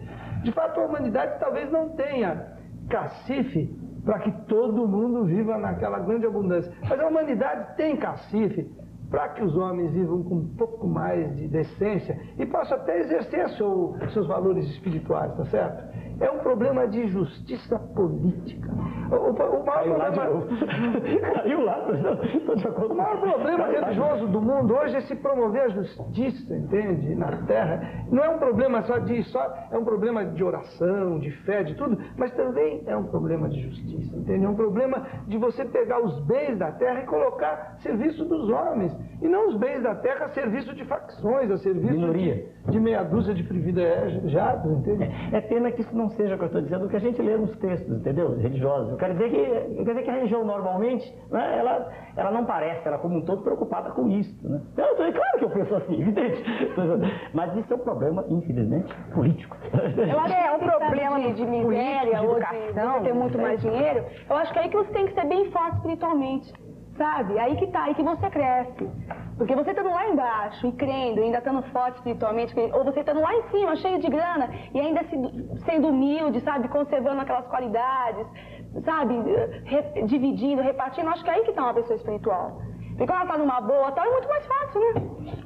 Eu acho aí a coisa individual muito difícil de se analisar. Cada homem tem o seu caminho para chegar a Deus, entende? No plano pessoal. Agora, nós aqui estamos falando um pouco da sociedade. Como é que a sociedade tem que provisionar as condições para que os homens se realizem. Sem dúvida que os valores externos, influenciam demais, mas eu acho que é aí que está, por isso, uma coisa espiritual é uma coisa muito profunda. Aí que está a espiritualidade, quando você não tem o que comer, você está numa boa, que ele falou, né? Bem-aventurados que choram, porque o cara está chorando, é difícil. Claro, é muito mais fácil que você estar com a barriguinha cheia e falar, estou numa boa, creio em Deus, divido, reparto, né? Por exemplo, eu digo assim para uma pessoa, olha,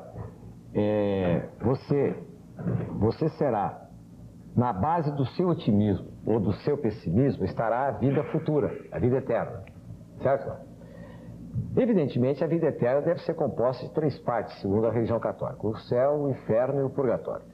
Agora, a base dessa coisa toda aqui é o capeta, o diabo. Não é? O diabo é a base da coisa, não é? Se você não fizer isso direitinho, você vai para o inferno, vai ser punido na vida eterna. Então, o rico aqui na Terra, que não distribui, que não faz a coisa direito, não vai passar no fundo da agulha lá. Ele vai para o inferno. O que sofreu vai para o céu. Agora, então nós temos 2 caminhos, o céu e o inferno.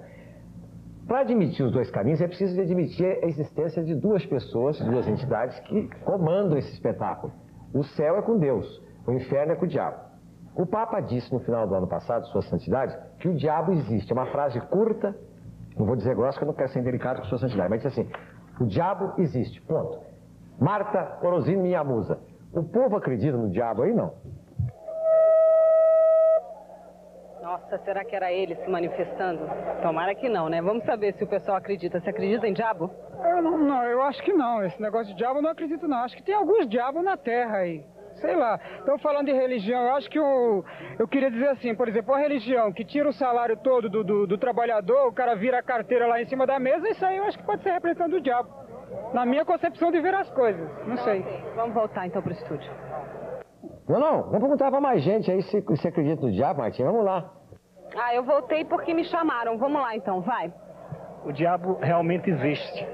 E essa palavra diabo, ela vem de origem grega, que significa caluniador. Então, Satanás, o diabo. Deus chamou ele de Satanás porque ele foi opositor.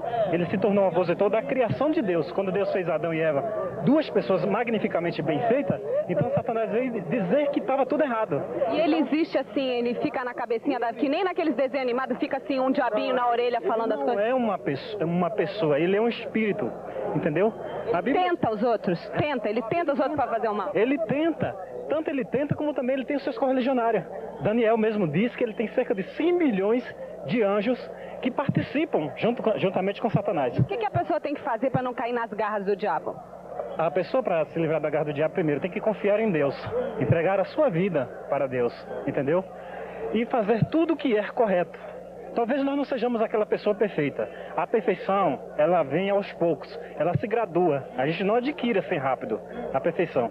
Mas à medida que a gente for confiando em Deus, adquirindo confiança com as pessoas, amando o seu próximo, fazendo aquilo bom, que é de real. Ser otimista? Ser otimista, entendeu? Apesar que a religião hoje, ela não está dando muito otimismo, entendeu? Porque ela também está envolvida com a coisa diabo, entendeu? Mas se nós confiarmos... O diabo está na política, é isso? Na política, na religião, na sociedade, enfim, ele se envolve com tudo e com todos. Vamos voltar agora então, Ney. Esse viaduto do chá é fantástico. Porque nós estamos aprendendo com o viaduto do chá que tem gente que não aprende nem com pancada na cabeça. Então não tem jeito. Então, a maioria das pessoas aprende. Nós descobrimos na última eleição, nós descobrimos que é possível existir no Brasil um número grande de partidos políticos que eventualmente possam representar vários lados da sociedade. Então nós admitimos uma coisa que a ciência política chama de pluralismo partidário. Pluralismo ideológico. Quer dizer, podemos ter 20, 30 partidos, 5, 2, que possam conviver harmonicamente na disputa do poder. Não precisa ter sempre um partido bom, um partido ruim. Está falando agora do Caio lá. Para que essa dicotomia entre bem e mal, né? Então nós descobrimos no Brasil que existem possibilidades de convivermos aqui com pessoas que pensam de maneira diferente politicamente. E que essas pessoas têm o direito de se apresentar, ser votada e votar, né? Agora, o viaduto do chá ensina todo dia aqui, senhor Fernando Cerdeira. Não aprende quem não quer. O pluralismo das pessoas. Que cada pessoa pensa de uma maneira diferente. Reflete uma cultura diferente. Tem mais ou menos dente na boca. É o único lugar no Brasil que o povo aparece na televisão. Eu estou até querendo mandar um tape para o doutor Roberto Marinho e para o Fernando Collor de Mello para ver o povo. Tem gente que não vê o povo. Vou mandar um tape lá do viaduto do chá. Esse aqui é o povo brasileiro. Dá uma olhada aí. Nós voltamos já já.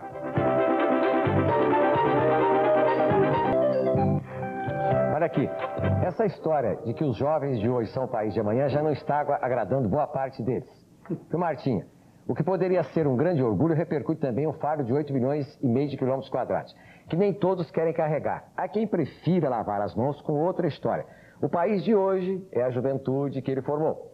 Isso demonstra um pouco de pessimismo entre os jovens que se sentem atualmente duvidosos em cuidar apenas de seus próprios problemas ou tentar ajudar também os problemas sociais.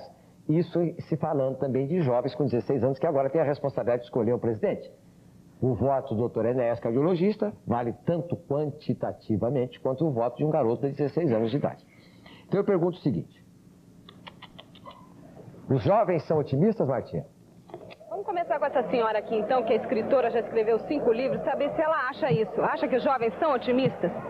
Acho que os jovens são pessimistas, exatamente porque eles não tiveram a condição que nós, da década de uns 40, 50 anos antes tivemos.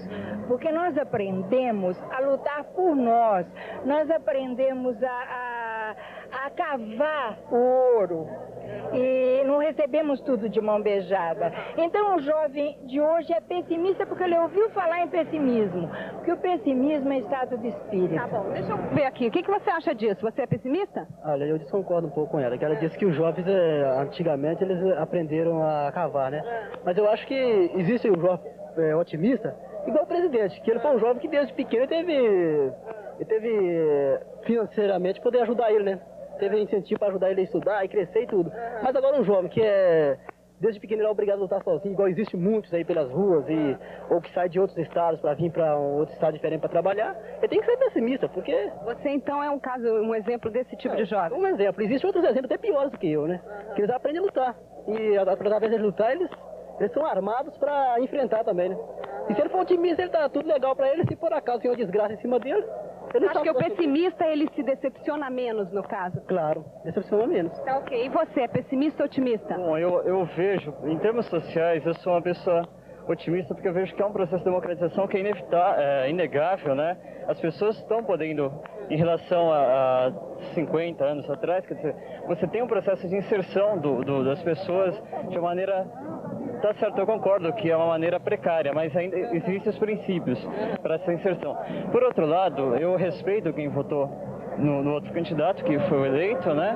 Eu acho que é um voto, é uma opção democrática e tal, mas eu acho que nesse ponto eu sou pessimista. Eu acho que não vai mudar muita coisa, nós conhecemos as pessoas que estão junto com o presidente eleito, e nesse sentido eu sou pessimista. Eu acho que a tendência é permanecer toda uma estrutura de dominação. Você parece um jovem informado, você acompanha as coisas. Eu procuro acompanhar, tenho uma vinculação bem grande com a questão política. Traz esses dois lados, quer dizer, é otimista, mas sabe ser pessimista também em relação a algumas coisas. Em termos desses princípios básicos que estão, de certo modo, implantados, né? Quer dizer, as pessoas estão discutindo política, é interessante esse programa, discutindo essas questões das pessoas aqui. Eu acho que eu sou otimista nesse ponto, né? De que as pessoas estão podendo, em princípio, em termos formais, participar mais. Mas, por outro lado, politicamente, eu acho que com a vitória do atual presidente, eu sou pessimista. Você tem quantos anos? Tenho 15 anos. 15 anos. Você é um otimista ou é um pessimista? Otimista. Por quê? O que é ser otimista? Otimista é ver um Brasil crescer cada vez mais financeiramente e com tendência cada vez mais de ter um país mais feliz, de jovens cada vez mais unidos, que sem os jovens o Brasil não tem futuro. O que você vai fazer para esse país ser melhor? Procurar cada vez mais incentivar a nossa turma, né, de jovens, e se Deus quiser, teremos um Brasil melhor. Se Deus quiser. Ney. Bem, duas observações rapidíssimas. Primeiro, é natural que todos os assuntos tratados no Canal Livre desemboquem na área pública. É a presença do Estado na vida brasileira. O Estado domina hoje 72% da economia do país. Então, só tem 28% que não está nas mãos do Estado. Então, um Estado que detém 72% da economia, o meu otimismo, o meu pessimismo está eventualmente vinculado a essa dominação do Estado. Um Estado que tem agência de turismo, tem companhia de aviação, que tem banco, tem mais não sei o quê, tem tudo, um país que se mete em tudo. Não estou dizendo que está certo, mas que se mete. Então é natural que reflita. Eu fico feliz, porque antigamente, quando a gente tratava de qualquer assunto que entrava na política, a gente falava, política não, que eu não quero saber. Hoje é o povo que está colocando, não somos nós aqui. O povo é que está pautando o otimismo, o pessimismo na linha do raciocínio político. Uma.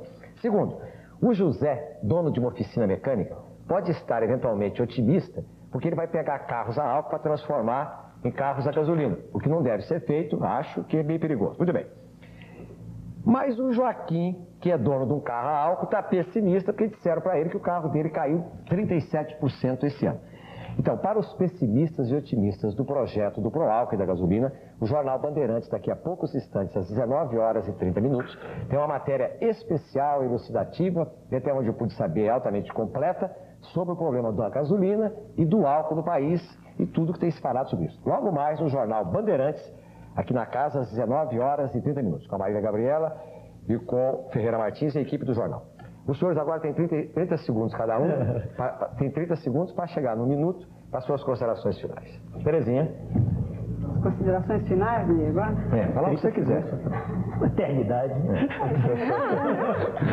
Tentando juntar o que foi dito e acho que traz muita coisa para a gente pensar, né? Eu diria assim que Acho que ser otimista quando a situação é favorável é fácil, né? Ser pessimista quando a situação não está favorável, acho que é perfeitamente compreensível, mas é nesse momento que cada um tem que contar com as suas forças internas, né? O que eu estou chamando de forças internas aqui são criatividade, coragem, autoconfiança. Acho que esses elementos vão fornecer instrumentos para cada um enfrentar a realidade que, no caso, se apresenta desfavorável. Caio? Eu falei relativamente pouco hoje, eu acho, porque eu fiquei prestando atenção no que as pessoas disseram, falaram coisas muito ricas e o pessoal no viaduto do chá também, acho que eu aprendi muito hoje. Eu continuo achando que otimismo, pessimismo é uma maneira de ver a realidade. Eu atualmente me sinto assim, politicamente em relação ao país, extremamente pessimista. Eu acho que vai ser um desastre, que vai dar tudo errado. Mas eu comigo mesmo, enquanto ser humano, eu estou muito otimista. Eu acho que eu vou resistir. Eu acho que meus companheiros de geração vão resistir também. Não há presidente, não há Sua Excelência que tasque o destino desse país maravilhoso, ser o grande país do terceiro milênio. Ninguém vai roubar isso da gente. E eu acho que, como a Terezinha falou, eu acho que é o momento da gente se testar numa hora da história do país tão negativa e vamos resistir, vamos acreditar que vai dar certo, porque nós somos ótimos e esse país é nosso. Esse país não é de mais ninguém, a não ser de nós mesmos. E nós vamos fazer ele dar muito certo e, em consequência, a nossa vidinha individual pequena também vai dar muito certo. Eu queria terminar citando o Oswald de Andrade, dizendo que a alegria é a prova dos 9. Vamos chegar lá. Dr. Jorge Cunha Lima tem uma empresa, que é uma empresa voltada para o lucro, mas voltada também para a área cultural, que, aliás, é uma observação de 15 segundos só. Eu não vi qualquer candidato à presidência da República levantar uma questão cultural durante a campanha. Eu sempre ouço dizer que a história só registra para a posteridade os gestos culturais. Em todo caso, não vou ficar aqui. Então, eu queria saber, então o Dr. Jorge tem uma empresa que tem um ticket cultural. As empresas compram esse ticket como se fosse um ticket de alimento, que é o alimento cultural, e distribuem para os seus funcionários, etc. Nós já falamos aqui várias vezes. Dr. Jorge, sobre o otimismo e pessimismo. Quando você tocou na questão cultural, eu que comecei o programa tão otimista e tão... Falei, será que eu vou terminar pessimista? E aí, eu acho que, de fato, há uma desatenção para o problema cultural. Quer dizer, os valores do nosso povo que se expressam através da arte, de tudo isso, são esquecidos pelos políticos. E nós ficamos num país meio de surdo e mudos exatamente porque esses valores são colocados como assunto de segunda categoria. E a cultura não pode ser um assunto de segunda categoria dentro de um país. Apesar disso, eu continuo otimista, porque quando toda vez que eu vejo esse programa, eu gosto de olhar o viaduto, ver o que a Martinha fala.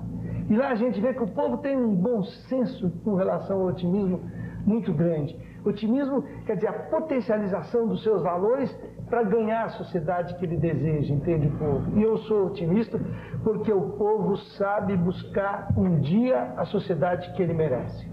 Lília? Eu tenho que falar que eu confio nos jovens, por exemplo, nós todos. Eu acho que o otimismo é uma coisa que vai para frente, qualquer coisa vai para frente com otimismo. Fiquei muito contente nas eleições, com a turma toda vibrando, com otimismo. Isso é otimismo, quer dizer, todo mundo na rua, cada um com o seu partido, cada um lutando por aquilo que queria. E eu não acredito, meu problema não é governo, meu problema é povo, eu acredito no povo. E se o povo está unido, se o povo realmente é otimista, esse Brasil vai para frente. A dona Lilian, quando eu cheguei aqui no estúdio, ela falou assim, tô meio nervosa, porque é a primeira vez, não sei o quê. Como a senhora viu, não doeu. Não. Não. Segundo, já pode fazer novela na Globo, na TVS, na Bandeirantes, porque tá soltinha.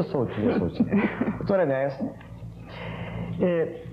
Olhando para o relógio, não deixa eu primeiro queria aproveitar para agradecer uma cerimônia da qual eu participei ontem no Colégio do Rio de Janeiro, o Colégio Sousa Marques, onde uma série de garotos novos, eu posso chamá-los assim, que são adolescentes, 16, 18 anos, me deram um prêmio. E eu, ao agradecer, eu disse que o que mais me impressionou na ocasião, e eu repito aqui para os que não conhecem o trabalho daquela professora, dona Estela Souza Marques, foi ordem.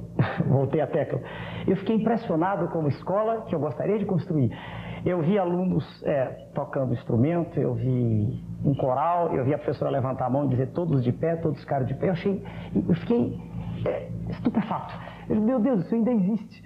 Quer dizer, uma escola funcionando em moldes tradicionais, uma escola onde os meninos falam corretamente a língua, onde há um esmero no manifestar.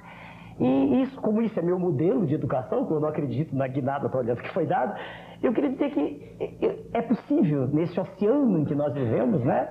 É possível encontrar pequenas ilhotas de negação de entropia. E eu creio nesse esforço, que poderia, claro, ser mais rápido se começasse por cima abaixo do governo, mas pode ser um esforço de grupos isolados. Eu acredito nisso, piamente.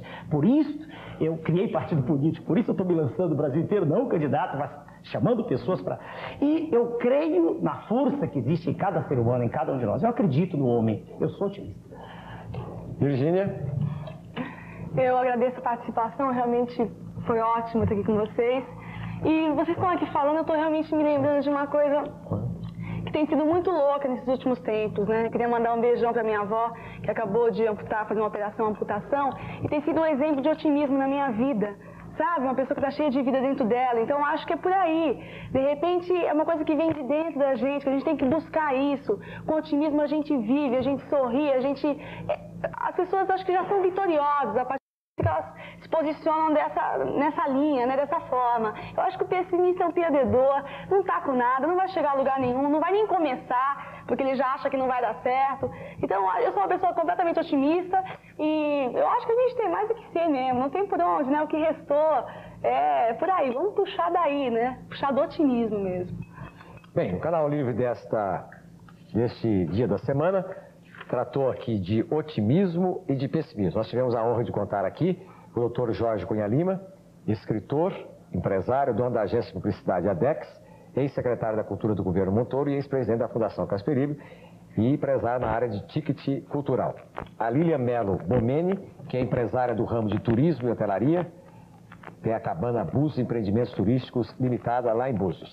A doutora Terezinha Tomé Batista, que é psicóloga, o Caio Fernando de Abreu, escritor, Dr. Enéas Ferreira Carneiro, cardiologista, professor de eletrocardiografia no Rio e São Paulo e ex-candidato à presidência da República do país.